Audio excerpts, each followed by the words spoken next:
Hi, I wonder if you could help me out.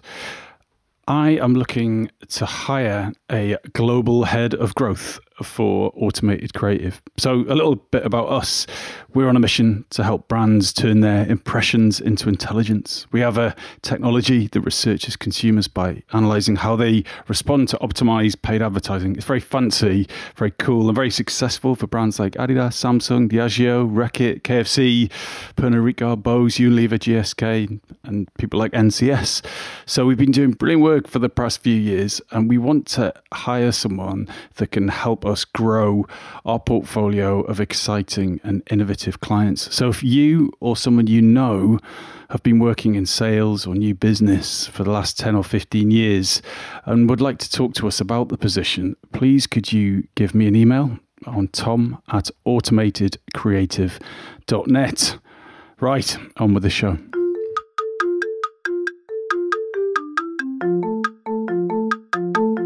Hello and welcome to the Shiny New Object podcast. My name is Tom Ollerton. I'm the founder of Automated Creative, and this is a podcast about the future of marketing. Every week or so, I have the pleasure and the privilege of interviewing one of our leaders, and this week is no different. I'm very excited to be on a call with Jim Mollica, who's Chief Marketing Officer at Bose Corporation.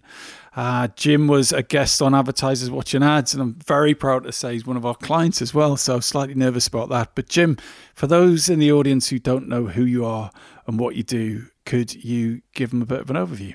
Yeah, sure. So first, thrilled to be here, Tom. Thanks for having me. I'm Jim Mollica. I head up marketing for Bose. My background has been for the past 25 years, brand marketing. And I've worked for companies like Nissan, Ralph Lauren, Under Armour, Viacom, Disney, and been incredibly lucky to work with some super talented people with some super talented teammates and really interesting projects. Wow, man, that is an enviable list of people to have worked for. So I've got a very high expectation of your performance on this podcast now. Suffice to say, I'll come underneath that bar, but way to put the pressure on, Tom. Well, let's start off well below that bar, right? Let's talk about a fuck up. Let's talk about that moment in your career where you just went completely red-faced and thought, oh my God, you wanted the world to swallow you up, but it's made you the marketer you are today. Tell me that story. Well, all right. Look, first of all, my fuck ups it's a litany that you could pick on a weekly basis. So that's the first thing I'd say. And, I'm going to give you one quick one that started off my career. And then you tell me if you want another one. But when I was getting out of undergraduate, I felt a tremendous sense of pressure to achieve some level of success. My father was the first that had gone to college from his family and had me when he was young, and had eventually become a very, very successful attorney.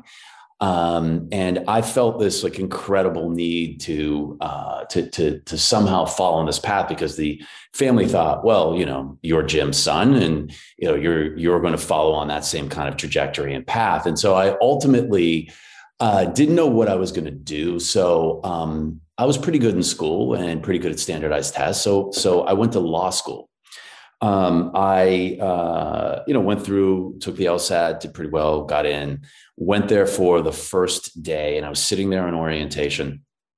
And I heard the dean of the school talk about, the commitment to law and what we were going to have to do as far as putting forth the effort in studies and how important it is and the function it serves. And I was looking around the room thinking, I don't know if I want to do this work, because my prior college roommate was in law school and did an internship in Jersey City, and was researching carpet fibers for an entire summer. And I kept hearing carpet fibers echo in one ear, and in the other, I had been reading this history of it was a biography of Winston Churchill. and talked about how successful his father was and, what a complete fuck up he was. And I'm thinking, well, Churchill took a completely different path, and he was a late bloomer. And so I have Churchill on my other shoulder telling me, "What are you doing here? Like, follow your own path. You're more creative. You need to go."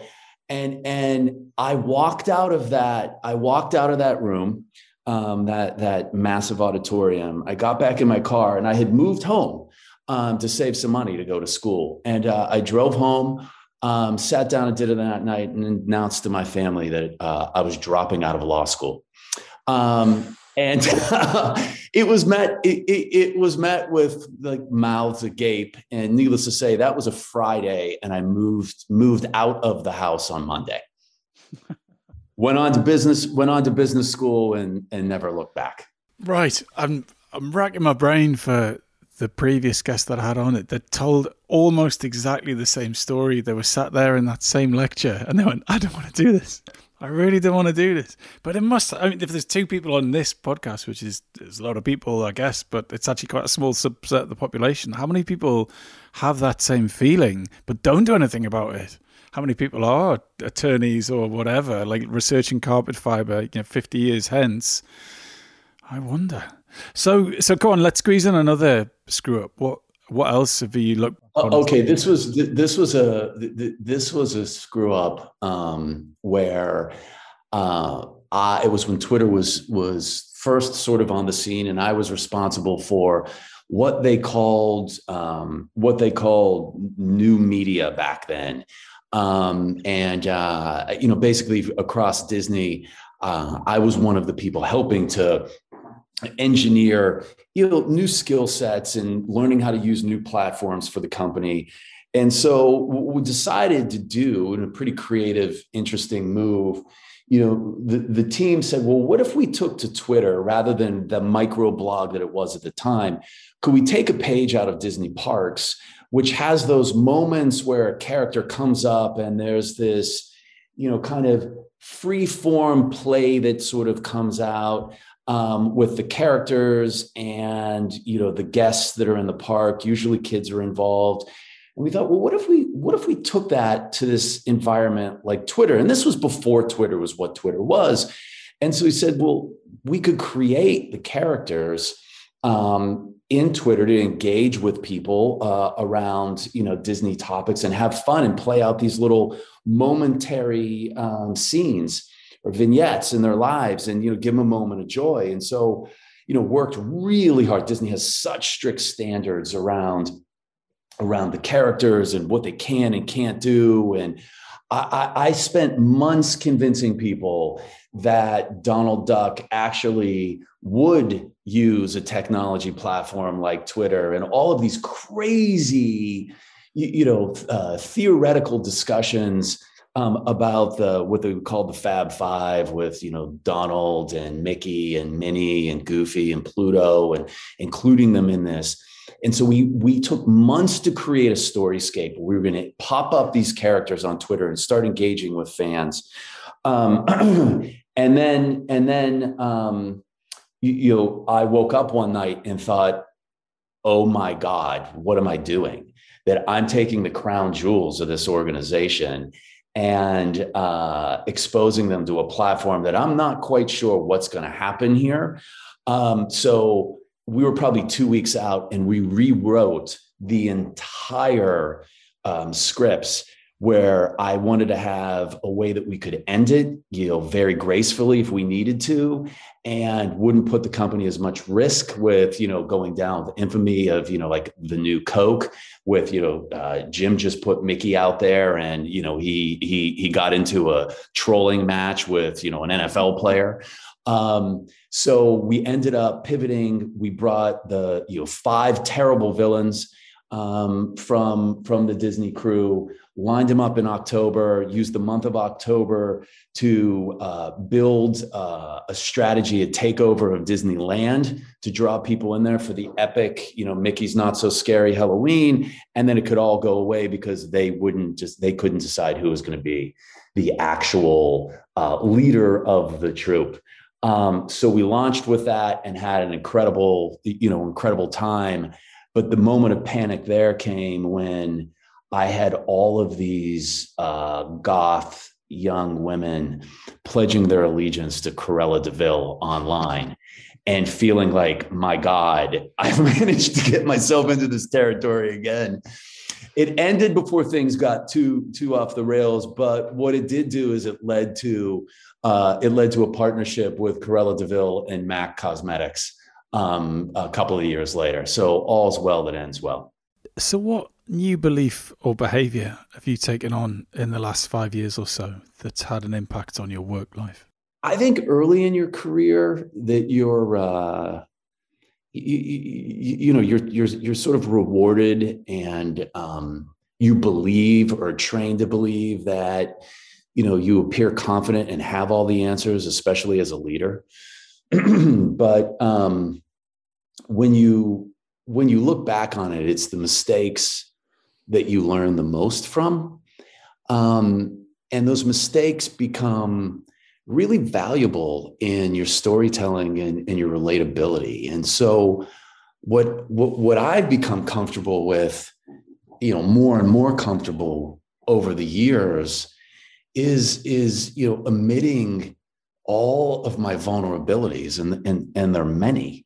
And I think when you show yourself as human, when you talk about the mistakes that you've made, the fears or concerns that you have over things, I think it lets people breathe, and they feel safe to actually do more challenging, risky work, because it doesn't feel like that you're holding people to superhuman standards or unrealistic outputs. And that you'll understand and provide the necessary areas of exploration and safety for them. And I think you have to feel safe, right? In order to do anything well, whether it's a relationship, whether it's leading a team, whether it's creating incredible work, you gotta feel safe. And the only way, I think one of the ways that you can accomplish that is being supportive and being vulnerable with the people around you. So how would you suggest someone did that who thinks that sounds incredibly uncomfortable and unlike them? How do you get started in leading with vulnerability? Well, I mean, I think it's a little bit of a risk for you, right? Like just like anything else. When you're out there and you ask somebody out, or when you put your name into the hat and go in for a job interview, or try out for a team, that there's a risk involved with not being successful.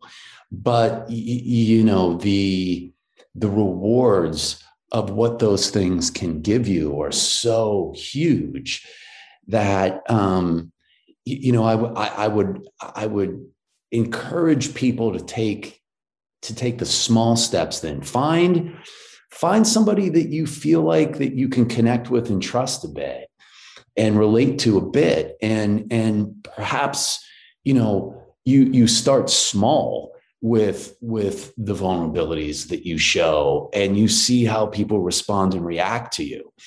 And I think what you'll find is that when you start small, you'll start to see some positive impact and just a deeper, more meaningful relationship with that person, or the work that needs to get done. They're so interconnected. And I think that starts to encourage you to keep stepping out. Obviously there are areas and some people that that you feel more comfortable sharing more than others. But I think as a general practice, people that have great sense of self and self-confidence are the ones that aren't afraid or trying to hide their vulnerabilities. And I'd say the other thing I'd say is that people typically know it too, because your behaviors give it away if you're pretending that you have all the answers, or that there are no vulnerabilities to you. So in your career, what has been the best bit of marketing advice, or your top tip, or your golden nugget of marketing wisdom that you heard right at the start or during Disney or in recent times? I've been lucky because I've worked for some really amazing people. I really have. And I've gotten to work very closely with some founders of some incredible companies. I've gotten to work with some, really strong transformational leaders, and some visionary leaders. So I've had a lot, and I can't say, that there's only one, but the one that's particularly important to me right now, because of the work that I'm doing with Bose, coming in there and really working on our overall marketing approach, is my former CEO at Viacom at Nickelodeon, the kids and family division, Seema Zaragami, who had been there a very long time and grew up in the programming and creative side of things. Would debate me back and forth when I would show up with a strategy articulation of what we were doing or how we were pivoting or what we were trying to accomplish within various campaigns. And she at one point told me, when I had a really ticked and tied, extremely thoughtful strategy around the future of TV, and it was a really compelling thing looking back on it now 10 years ago. But she stopped me at one point, and I was so wrapped up in the strategy that she said, strategy only matters if the creative execution is great. And I think sometimes for somebody like me that is, really born in strategy, and I have creative ideas, but I am not a creative in the traditional sense. It's so true. Like a poorly translated strategy just is so bad, and just doesn't accomplish your business goals. Whereas if you have a marginal strategy that just helps focus it a bit, and lightning in a bottle with a creative, look out. And it's really true. And I think that, I've continued to try to focus on that in the years since. But it's particularly important, I think, now when people are vying to earn people's engagement in storytelling. It's more important than ever.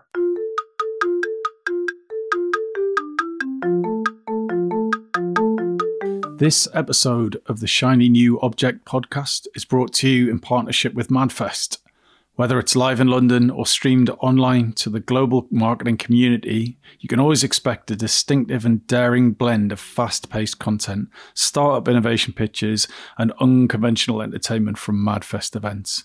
You'll find me causing trouble on stage, recording live versions of this podcast, and sharing a beer with the nicest and most influential people in marketing. Check it out at www.madfestlondon.com.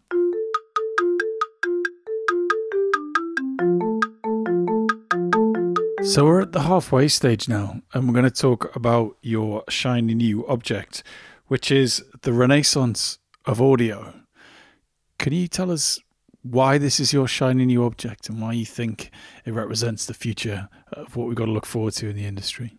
Yeah, I'd love to, Tom. So first, let me admit that I am a massive music geek. Like, I am one of those pretentious music record collectors. I'm all I mark the passages of moments of my life with what record I bought at the time or was listening to. So it starts from that foundation.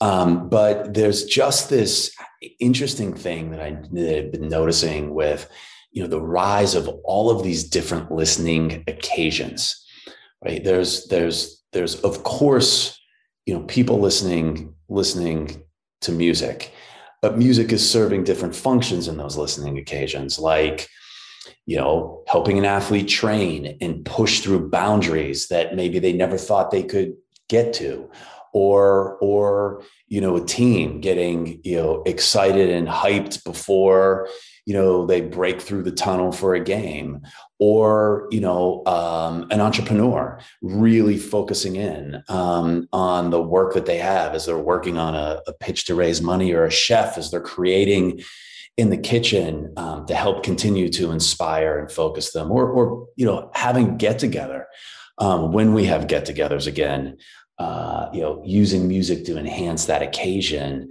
to elevate that moment. Like, that's all just music. And then you start to think about, the different types of listening occasions around, sound sanctuaries in cities and in cars, and how they keep, unwanted noise or bad noise out and create the calm elements of it. Thinking about soundscapes to help people meditate and be mindful, and working on that.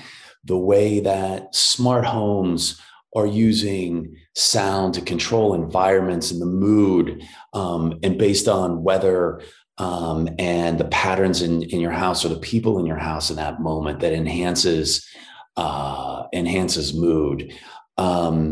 Sleep, and helping people with fall asleep faster and deeper. They show soundscapes are creating, to be as effective as prescription drugs, all the way into smart speakers answering questions for you, or providing, e-commerce outcomes, and taking that, all the way through to podcasts, and the rise of podcasts, and the creativity that's moving from, sort of traditional radio into like deep storytelling that was started by, podcasts like This American Life, into the immersion of 3D audio, and what that can do for gaming, and call it theatrical audio. So what is the marketing opportunity here that wasn't there before? Yeah, I think it's going to be obviously different for different brands. I think if you're a brand that has endemic association to sound, the opportunities are endless. I think it can provide you a path towards innovation and having a greater impact on people's lives for all of the innovative products, both digital and physical, that you can apply to people's lives. So the canvases, or the mediums, I shouldn't even say canvases, the mediums start to change for you and allow you to create in all these new and interesting ways, which open up massive opportunities for developers and engineers to create. And with that, you become more of a partner in creation than a sponsor of programming. And I think that, immersing yourselves in the environments to enhance them is a massive opportunity within these audio worlds. Like, I think about, companies that went into early sports video games, and the advertising within the video games actually enhanced the game playing because it made it feel more real. It made it feel more lifelike. I think that the elements of what you can enhance around these new audio occasions can be really immersive and very deep in a different way than sort of the standard interruptive read. And who do you think is taking advantage of it? Which brands do you look to and think, oh yeah, they've nailed podcasting, or they've nailed in-game music, or who do you look up to here? Who should the industry be taking notes from? I don't know. I mean, that's the super compelling thing, right? That's what makes it, maybe shinier, and therefore, have a higher beta or more risky than other things, is I don't think anybody has, because I think there are elements of people that are doing interesting things, and, figuring out how to target and arbitrage the costs associated with the platforms, because it's so new. But I don't think anybody's doing it across the board exceptionally well. I think, the mediums have to evolve more. And they need greater accountability, like some of the targeting aspect and the metrics and the KPIs to show not necessarily return on investment to direct sales, but return on objective. And being able to measure those things has been hard historically, and I think that's why people have gone in less than full force. But I think you see some companies doing some interesting things with programming around it. Like when I was at Under Armour, we had formed a partnership with iHeartRadio, not to advertise only within their podcast universe, but actually create content around athletic performance and achievement. A company that I'm on the board of, a company called Squad Locker, that it fulfills custom uniforms and for athletics, does a great podcast where they're inviting famous athletes and people around the sports world, around the role that sport has played in them, and using that as content around areas where they have authority. And I think that really helps brands in the long term develop a really strong connection on their mission and their purpose, and ultimately then puts them in a place to satisfy those kinds of needs for their end consumers. Do you think there is an uncomfortability between making an ad and making content? So, for example, you and I both know how much effort it goes into making a banner ad, right? It's a fairly simple format, but how many people do you need to sign that off? The strategist, the creative, the designer, the writer, the blah, blah, blah. All that. It's a lot of people to produce a very small thing. And not saying it's particularly difficult, but it takes time.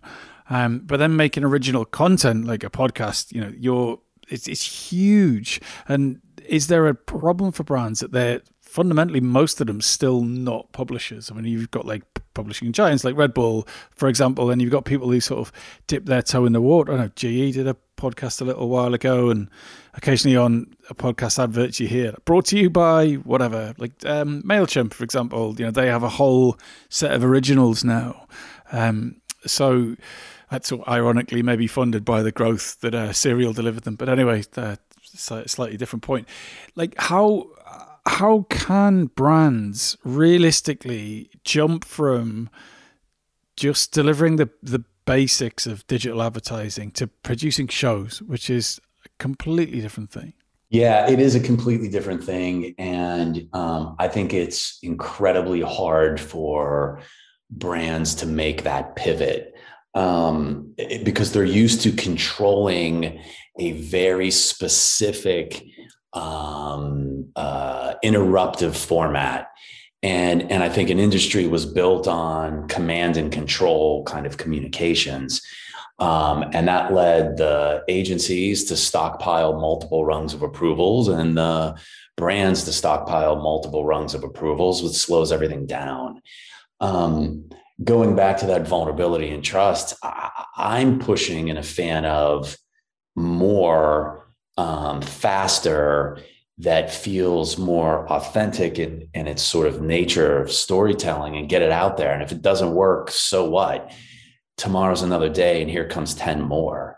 But that's not typically the way that the function had run from, some of the CPG giants that were very much in sort of a central brand management function. I think I'm probably a little more comfortable with the brand as publisher component because of my background at both Disney and Viacom, where, that's what they were doing. And they evolved their business into, doing it with video games, or doing it with consumer products, or doing it with, online experiences and virtual worlds. And, I think one of the goals that I had in my time at Under Armour was, how do we tell more stories that were really, important to the people that we wanted to influence and associate with our products. So, when we launched the Steph Curry shoe, we were very, very focused on, creating content on YouTube on, a sneaker junkie that was, roaming the country, interviewing sneaker artists and collaborators, and local playground legends around the sport while they were wearing curries and talking. And I think it's very hard for brands to see the specific ROI back to it. But in this world, if you don't tell those stories, right, somebody else will. And not even your competitors, but just other content that's out there that will occupy people's time. And that's not to say that you don't still need the banner ad or other forms of advertising. You do. But I find that like the interruptive ad is really helpful when somebody is specifically in that purchase decision journey. But our job is to influence all the shit that comes before that. Right. And I want you thinking about Bose and artisanal audio, premium audio, around our company way before you enter the market. Jim, unfortunately, we're going to have to leave it there. What a brilliant finish to an excellent conversation. If someone wants to talk to you about this renaissance of audio, how do you want them to do that? LinkedIn is the best method. I mean, you can hit me on Twitter as well, but I always appreciate a good LinkedIn email. That's the best way to get me. Brilliant. Jim, thanks so much for your time. Thank you, Tom. Appreciate the time.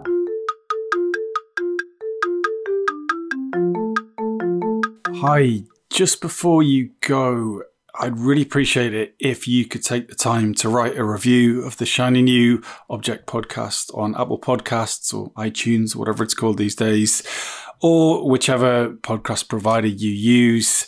We're an indie podcast, so it would go a long way for us if you could just share the word and give us a bit of a support on those channels. That would just be fantastic. If you haven't got time, that's also cool. And yeah, if you could tell your colleagues about the podcast, and also, if possible, don't forget to subscribe.